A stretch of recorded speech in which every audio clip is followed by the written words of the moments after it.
Welcome to another episode of Social PR Secrets. My name is Lisa Beyer and I will be your host. Today's guest is one of my all-time favorite people in the PR and social world. Her name is Sarah Evans. We met probably 12 or 13 or 14 years ago on Twitter. We were public relations pros who were figuring out the ins and outs of how social media fit into the PR world. Since then, we've collaborated on a bunch of projects. We've been on panels together, speaking at different conferences. Sarah wrote the foreword to my first book, Social PR Secrets. I'm very excited to catch up with her. She is always sharing some of the best tips and tricks and platforms, and she never holds back on any social PR secrets. She always wants to share.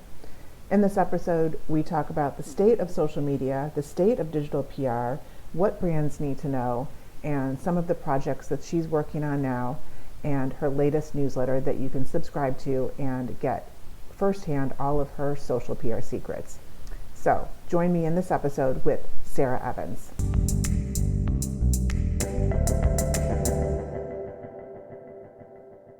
Hey everybody, welcome to another episode of Social PR Secrets. I have one of my all-time favorite, oldest social PR secrets experts, Sarah Evans.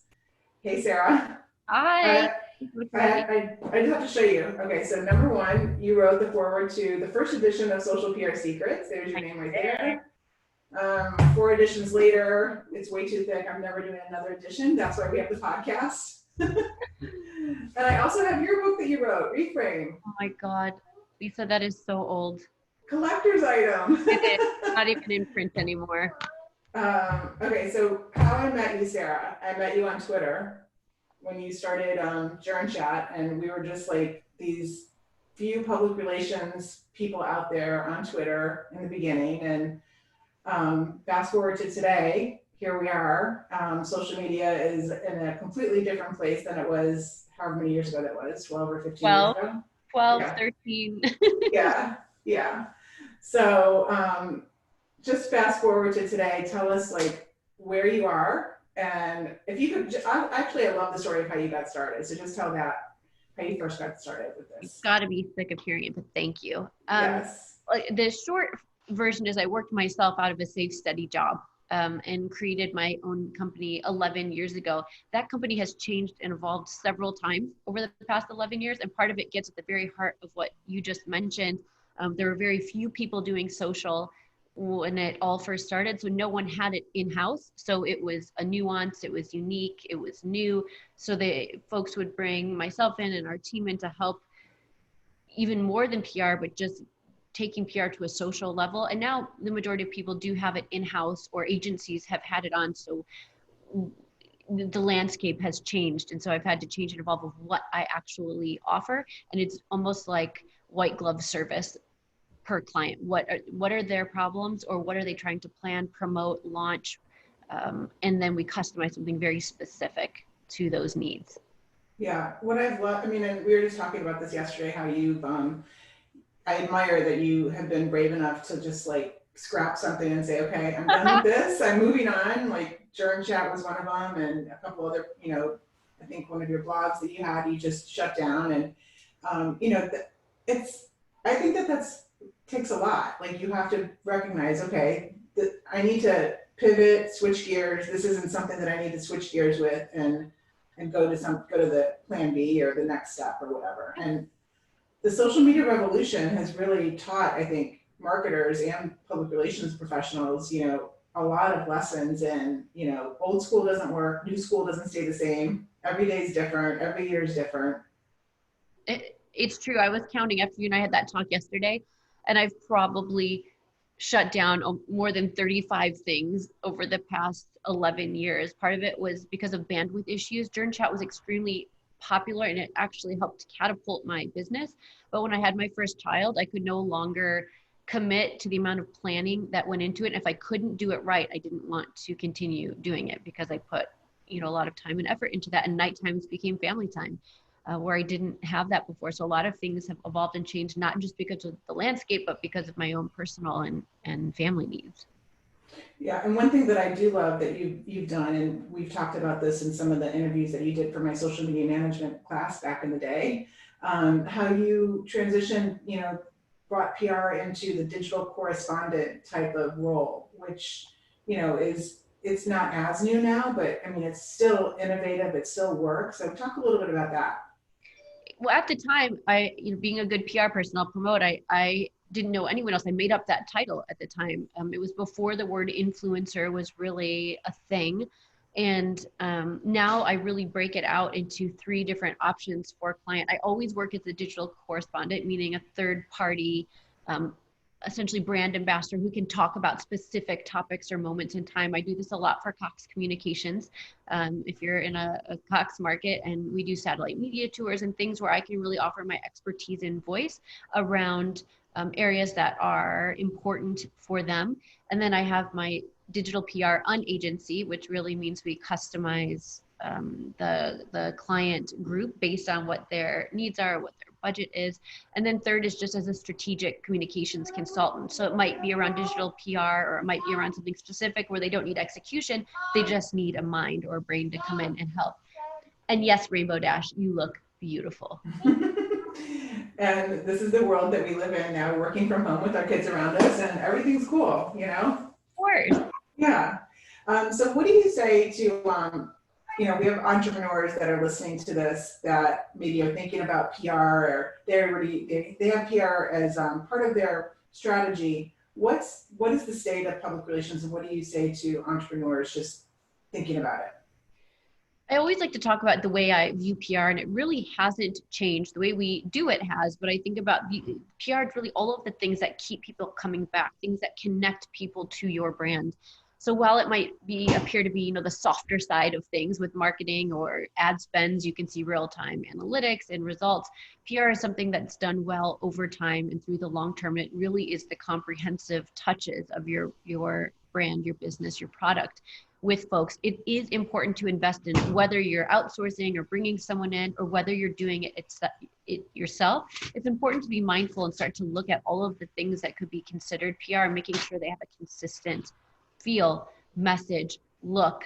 And that goes for all parts of your business, from customer service to receiving the product to follow up to just the social media interactions. Okay, I will do it as soon as I'm done. One of the things I love about public relations is once you kind of get in there, you can really help a brand in so many other ways. From a creative branding standpoint, you can recognize if they, from a public relations standpoint, if their branding isn't up to speed, that could be, hurt their public relations.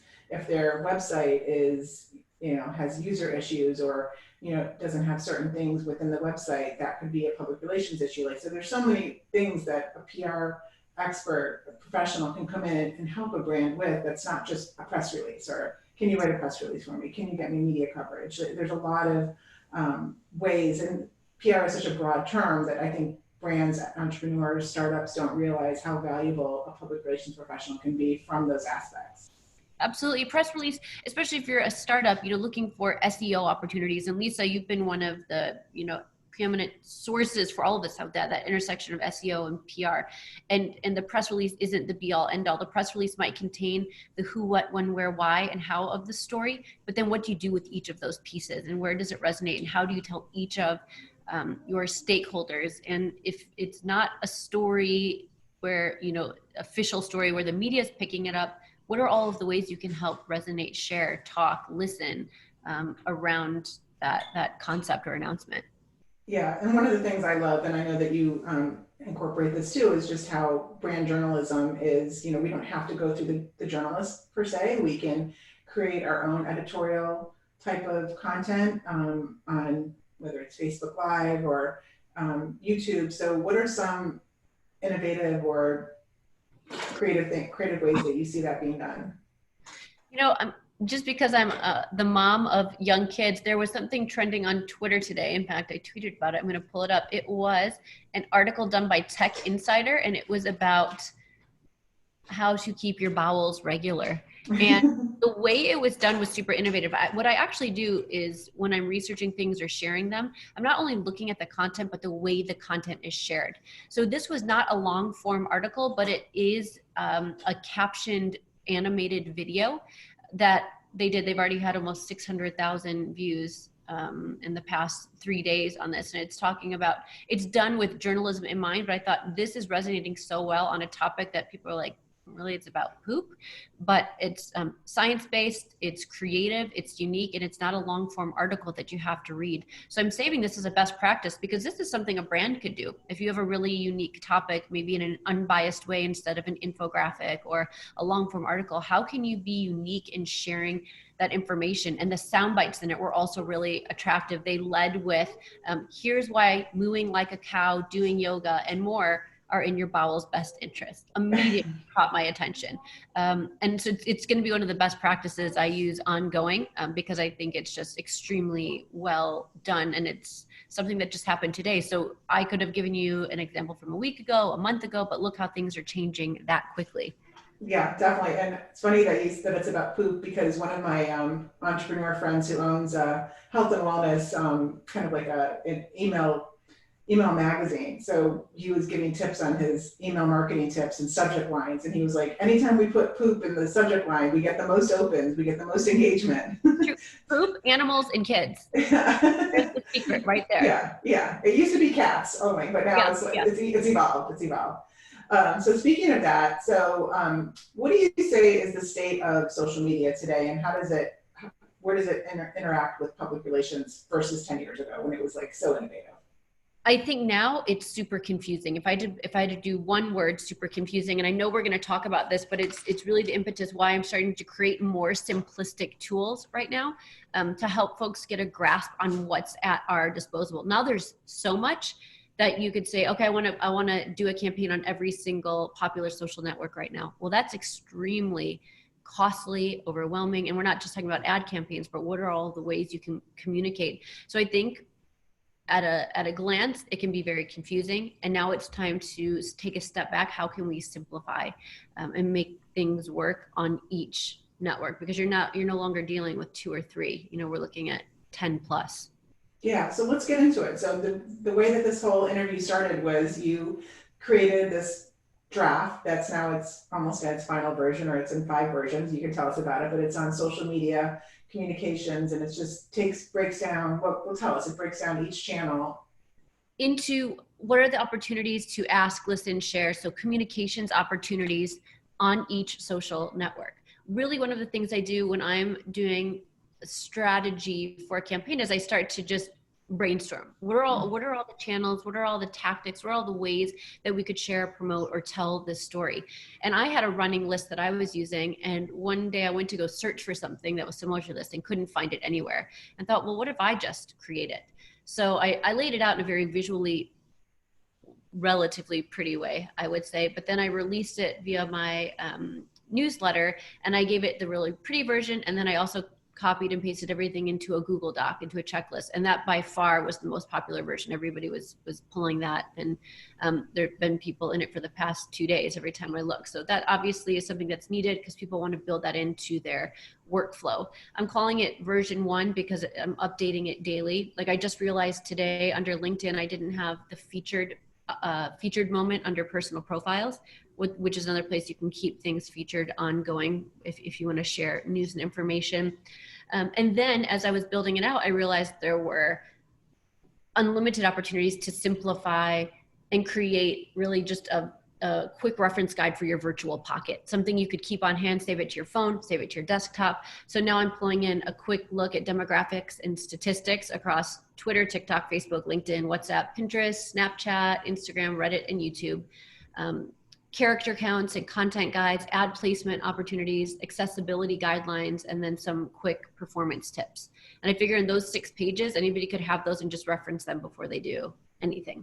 Yeah, and since I met you, my favorite thing about you is that you are so giving. You just share everything. You create these documents and you create these. I mean, now it's your newsletter, which we'll talk about at the end so people can subscribe. But you used to have, was it comments? The comments matter? Yeah, Or, yeah, yeah. they're so good. Yeah, that you just, you gave away like tips and tricks and platforms and your favorites, Sarah's faves. I think that was another one. Yeah. These are just coming to me. That's my checklist. It's so funny. I was going through my checklist, writing all those things down. I'm like, dud, dud, dud. But yeah, you've always been so giving at putting the stuff together and putting these, things that you discover and you test things out. So can you pick like maybe one or two of the channels and just kind of like walk us through like how you would like match up a brand and what some of the things are? Yeah. That's a great idea. Let's look at Instagram because it has 2 columns where every other one has 1 because there are so many things. So let's say you're going to make a big announcement that was visually appropriate. You've identified Instagram's the place to go. So we look at all of the things, and just a quick highlight would be ads, your activity feed, AR effects, boomerang. You have to comment on something, the contact button, an explore page, follow, hashtags. So you start to look at all of those things. And then what you would do is checklist them out. Okay, for this announcement, here are the 5 to 10 things based on those 2 columns that would be most appropriate for our launch. Now, how can we utilize them?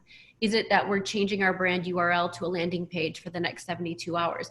Is it that our contact number goes to a new number that then does something, triggers something for someone? So you can look at unique ways to do that. Are you going to highlight your story in a specific highlight for the next X amount of time? So you basically just take those things, and instead of trying to remember them each and every time, you just have a visual that's always there. And hopefully it saves people time and allows them to do more and do better having it there. I love that. And I would love your opinion on TikTok because that's kind of like a hot topic right now, politically and social media wise. Yes. So I won't comment on it politically, Yeah. but from a social content, I mean, it's still there and it's extremely relevant.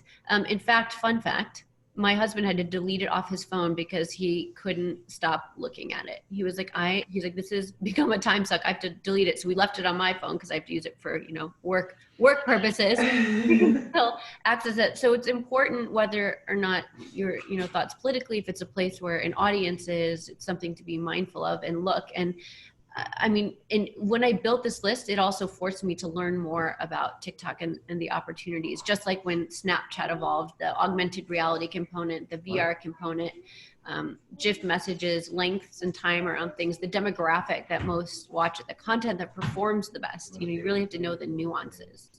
Yeah, and I think that it is overwhelming for brands to, when all, the new networks come out, like TikTok is new-ish, not completely new, but it's like, how do you decide, what the priority should be? And we see the mistake still that brands are trying to be everything on all channels equally. And it's always been the advice for the past, 7 years, but now it's like crippling for a brand to try to be everywhere. Yeah, be everything to everyone. If you don't have the bandwidth, you simply can't. So you look at maybe 1 to 3 where you can excel and invest time and strategy to it. You can see now that the people that perform the best on Instagram, they really do invest in a certain style. It doesn't necessarily have to be the most expensive output of content, but they really invest in what their consistent look is, their feel, their brand. You can see it with influencers as well, and you can tell they put time and effort into what they're creating. If a brand was just getting started in PR, what are some tips that you would recommend in blending social media and PR and leveraging the two together, especially if you're on a budget? I think it's a case-by-case basis, to be quite honest. I can tell when a brand is anybody can tell when a brand is just throwing content on Twitter to support their PR efforts. And when people say, well, we don't have a lot of followers or engagement, you can look at the content and there's a direct correlation as to why. You'll see very little engagement. So I would say for a brand who's just getting started, I would place a 90% emphasis on engagement and 10% on content creation, and then make that even out over time. But just starting to talk to potential customers, influencers, media, whatever your goals are, look for those folks and engage on those networks. if you don't have the bandwidth to create for yourself. And over time, you obviously have to build in time to create as well. Yeah, that's so smart. It's actually opposite of what most brands, they are so concerned about the quantity of followers and not so much concerned about engagement, or they're concerned about engagement, but they've been only focusing on growing their following. So it's like they can't really get the engagement because they don't have the quality audience. So it's just like catch-22. It really is. So I think just that change in mindset can really be a game changer. What is your favorite social media platform? You know the answer, Lisa. It's Twitter. It's Twitter. I love Twitter too. Like it's sad to see a lot of people that used to be on Twitter aren't on it as much. But I really love Twitter too. It's made a resurgence in the Yeah, past yeah, it 6 months, has. let me tell you. It definitely has. And I mean, I also think LinkedIn has had like a huge, just like the past couple years. I'm really loving LinkedIn for so many reasons. What are some specific LinkedIn tips that you like?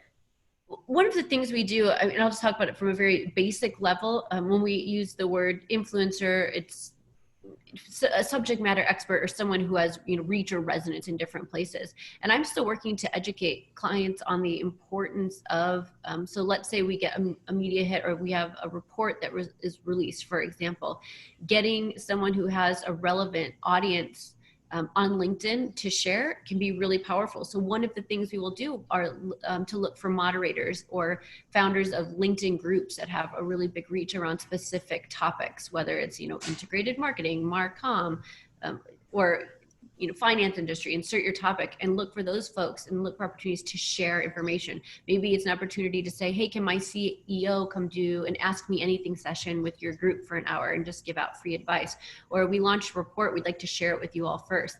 Or we launched a report and here are the findings from it. We thought it would be applicable to your group. So that would be one of my favorite tips that I think is often overlooked or forgotten about when you're thinking about how to get news information and awareness out there. Yeah, and in some cases, people just don't even realize that that's even possible. They don't look at it like that. Like I like to compare it to, applying it also to Facebook groups and targeting Sure. and looking for the right Facebook group and the admin of that Facebook group to invite the brand, whether it's the CEO, to talk about XYZ in a very educational way. Just, it's like the new journalist is the admin, is the group admin. So important. And speaking of journalists, what do you think of today's media outreach when it comes to journalism, to targeting journalists? Because so much has changed, and even contacting them, like, everyone's on a mobile device, a smartphone. It's not gotten any easier. I've watched a lot of reporters have their beats changed over this time during COVID-19. Either they're focusing specifically on COVID-19 or it's been added to their beat. I think like anything, and I've learned over the years, and it should seem like such a simple thing to know, but as a PR person, to really find your area or areas that you specialize in, because trying to keep a pulse on the entire media industry is extremely overwhelming and it's just not doable. So finding your areas and really getting to know those reporters, bloggers, influencers, subject matter experts, thought leaders in that area is much more digestible when you look at it in that scope. Yeah, and I see you spend a lot of time building Twitter lists of journalists and media lists, and you said it, like it's very hard to keep track of who's doing what today, and sometimes they're freelancing for multiple publications and multiple topics too. It's not even, they don't even really specialize in some cases. Such a great point. I just helped. So one of the things I do is when I work with a writer, and I always talk about this, pitching people who aren't clients just to get a reporter what they need. And I'll say, reach out to me if you need more sources for anything. And I put a priority on that. And I just helped a writer at Money this past week. I had nothing to do with the person that I sourced the article for, but now he knows he can keep coming to me, and he writes for 5 or 6 different outlets. Yeah. So it's a wonderful relationship, and I'm happy to help, because my mantra is the best way to build influence is by building it for others first. So Yes. if I can do that, that brings me joy. It helps the reporter and it helps someone else who's an expert. Yes, definitely. And public relations is awesome as long as you have a passion for it and you really have to love it, but it also can be extremely thankless. And what are let's just talk about like some annoying things that public relations professionals have to deal with. let me start with this. Maybe one of the reasons you just hit the nail on the head, why I want to help so many others, is because I get those thank yous from it. Yes, yes. Like, oh, I'm gratified. I got my for today because I did 20 other things, you know. Well, one of the things you and I have talked about is response time to media. So when you work with clients, some of it could be the fault of my own that I didn't do a good enough job educating them on what's appropriate response time for media, but it can overwhelm folks who say, well, we want media attention, and then they get something, but they have to respond in 15 to 20 minutes, and then they're upset because they want 24 hours notice or 48 hours notice. Well, if they wait 48 hours, that reporter's already gone on to get another source, written the piece, and it's out. So it's like getting people to respond in a timely manner. Yeah, I think there was a study, I think it was by Haro, where even the Haros that they'll say, okay, you know, there's 3 days to respond to this media, but the reporters took a survey and said it's usually the first couple that they get that they use in a story, and then, you know, by the time the deadline comes, like their story is done. So, you know, it's just, yeah. And that's, so I put it in every media opportunity. I'll say we need to respond in this amount of time. If not, it reduces our chances by X. And then I'll say if it's a non-negotiable deadline. Then I also follow up with, you know, I'm not a mean PR person. I'll say, you know, if we don't get this opportunity, there will be others, unless it's for like the Today Show or something where, you know, you don't get this right the second time around. Set some expectations there as well, because they may not, you know, if they're a business professional, they might be in meetings, they might be on a call, they might, if they're a physician or a surgeon in a procedure. So you obviously have to be mindful. Yes, definitely. Speaking of the Today Show, so it seems like top tier media like the Today Show, clients will come and they'll, you know, have a new product or new service, and, you know, on their list is the Today Show. So what do you say to controlling expectations for these types of wants and asks? You know, what's interesting is I was talking to a company last week and they said, oh, we got a quote from an agency in New York who is going to charge us $10,000 to get our product placed on the Today Show. So I think that's a good frame of reference, that if someone's putting that amount of money and bandwidth into that, no, because they know what the ROI is going to be on it. You know, you can't say my budget's $1,500, please get me on the Today Show. My budget's $3,000 a month, because you almost have to invest full efforts into that pitch and how you do it. It's usually not as simple as an email, and having great relationships with the producers, understanding the visual component and visual angle, knowing all of the segments and where it's appropriate. Like there's just a lot that goes into it. I feel like somebody saying that, an agency saying that, is like another agency saying, you can pay me $10,000 for us to get you on page 1 of Google. Yeah. It's really not something that you can actually put an amount of money and. Not guaranteed. That's the other, it's not guaranteed. I should have led with that. I mean, there's no guarantees in anything. And, you know, one of my things that I've really, you know, tried to get better at educating the clients with, especially in the past year, is just the expectations, and that, you know, if you're going to commit to, you don't necessarily have to commit to us, but commit to public relations, that it's like something you're never going to stop doing, because it's not something you test out. It's not something that you're going to try for 3 months, or that you're what can we get in 3 months and like have a guarantee, but it's something that you will get, you know, results that you can't buy in advertising after a year or two. And Lisa, I assume you're like me, when we're doing kind of the first initial meet and greet before they've even signed, or their clients, we talk about that expectation setting from day one. That yes, we always work to get that media coverage, but part of the reason you work with a digital PR firm is because we're looking at all the other ways to tell your story. When you get those media hits, you might not get another one right away. So what do you do in the interim? And how can you repurpose that great media hit and amplify it and do those things? So you should work with someone who gets the full scope. Yes. And what are some of the ways that you repurpose the media coverage?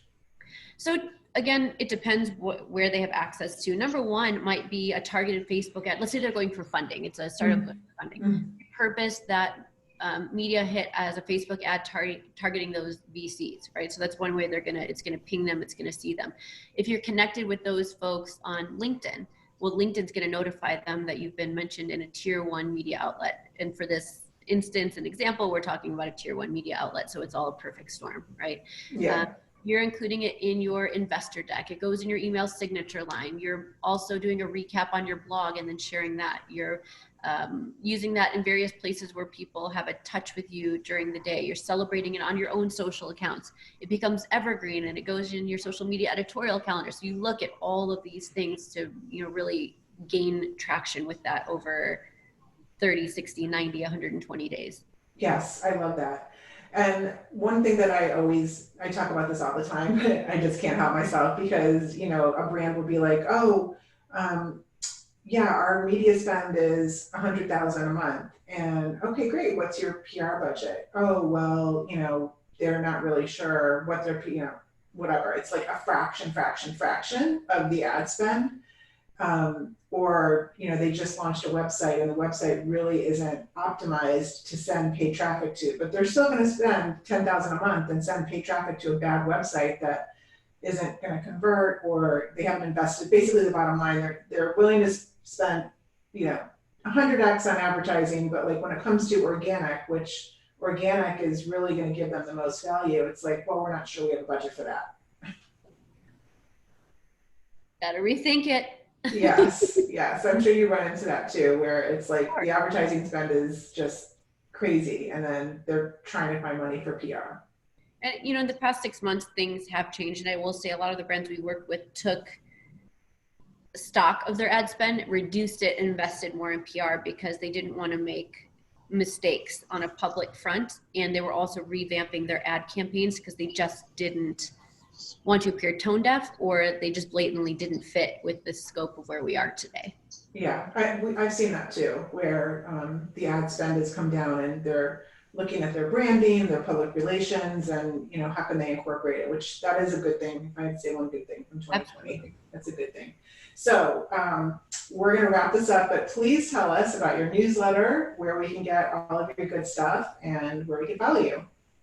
Well, I'm excited because my newsletter is brand new. I'm doing it on Substack, which is a platform that I really like personally. And like all things, I tested it out because I want to be able to recommend it to clients. And how can I recommend a tactic and execute it if I don't know how it works?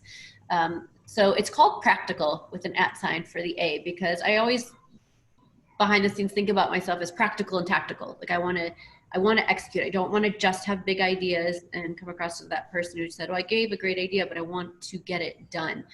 So I'm trying to be more mindful of that. And it forces me each week to really think about things from a practical and tactical standpoint. So it's prsarahevans.substack.com. And my goal is over the next few years to release all of the tools and things that I've built over these 11 years as they apply, and share them with that group so that anybody who's reading it can build up their own influence and get more media opportunities.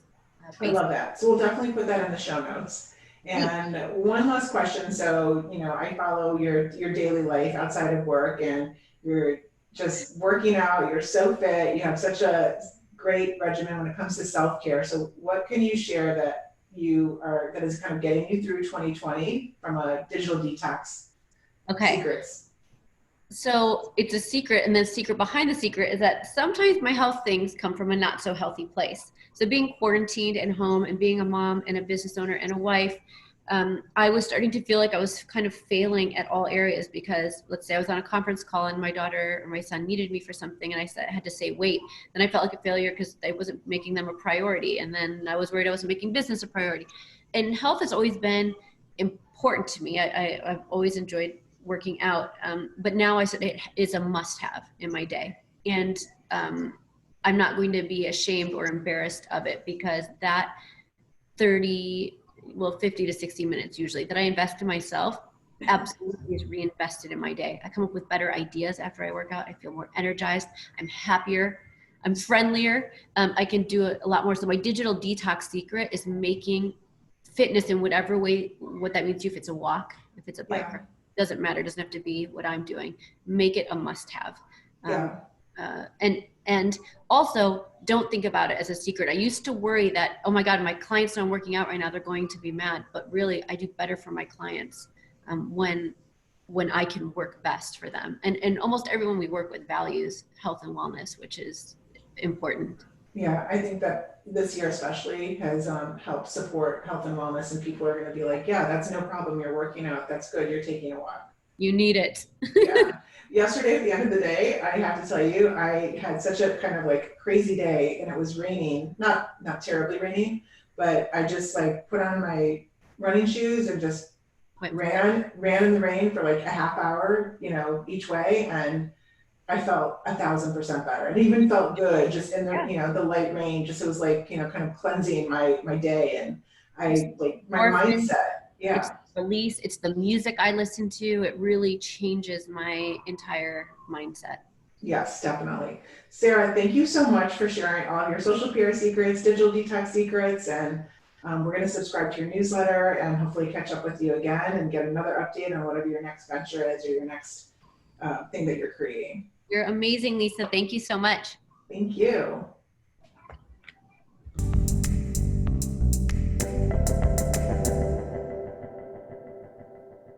Thank you for listening to this episode of Social PR Secrets. If you like what you heard, check out the book on Amazon or follow our blog at socialprsecrets.com.